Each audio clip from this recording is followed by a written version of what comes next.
And so taking you back to yesterday, can you take us through the day, kind of how you remember it, and maybe... Went to work, got a phone call about 10:24. My wife was in the parking lot reading a book. She had gone down to the recruiter station to get Andy a ride home. So had y'all ridden together? Had they ridden together? Okay. And she heard the gunshots, but didn't know what was really going on. And then it was, it can't be him, disbelief. And I got the phone call, he's been shot. They're doing CPR. And I said, I'll get back to you. So I went and told my people I was leaving. I had to go. My son had been shot. They're just looking at me. Couldn't clock out. I just said, forget it. They all said, we'll take care of it. And then I realized I didn't have a telephone with me. So I drove home. And all I could concentrate on was, it's 40 miles per hour here. So I drove 40 miles per hour.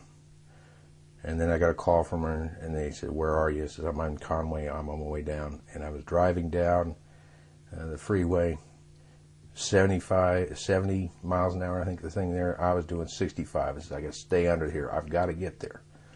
And I didn't know where she was at the time. I knew where the recruiter station was. I went to the recruiter station, ran into a patrolman there. And I had one of my old utility hats with a Marine Corps emblem on it. And I'd walked up to him, and they didn't want me, they didn't want the standers, the bystanders, and all that. And I saw all the press over the side there. I said, I need to avoid that. I walked up to him and says, I'm the father of the victim. And at that time, I found out there were two. And he had gotten the detective who's in charge of the case over to speak to me, and I gave him some of the information. He asked me some questions. I had asked him, this is where'd they take him? And he had did some work to find out where he was, and they told me where it was. And the one patrolman next to me turned around and says, I'm a former Marine myself. I'm sorry. And so I went up to the hospital, and there was a first sergeant from the recruiting center there, and he was helpful, and they escorted me into where the consultation room in there. And normally when you go in there, it's not good news. It's something else. And my daughter and son-in-law and my wife were there. And something that was really important is, as we were in there, kind of in shell shock, the mother and family of the other young soldier came in and hugged my wife.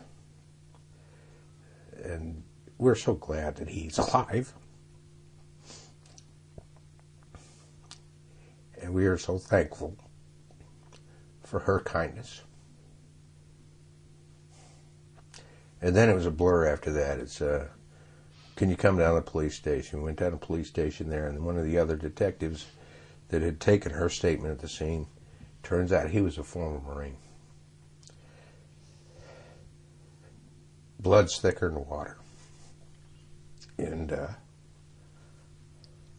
that helped a lot. And then our car was still in the crime scene. So another uniformed officer took us back to the crime scene. And they got a uniformed officer to get the car out of the crime scene when it was able to do that, and then get it around there. And she needed some Tylenol or something, ibuprofen for a headache. So we stopped at the Walgreens across the street, and I was standing in line, and the cashier and a lady were up front talking about it. And you never know who you're in line with. And they were going over it, and the recruiters always come over there all the time anyway, so she knew, their cashier knew most of them. So she was concerned, and she didn't know who it was, and they were saying all this commotion and stuff like that. And I couldn't hold it in. It says, my son was one who was shot. None of your recruiters were injured. And the lady up front, as I'm standing there in a daze, pays for my 2 Cokes and my ibuprofen, and wouldn't let me pay her back.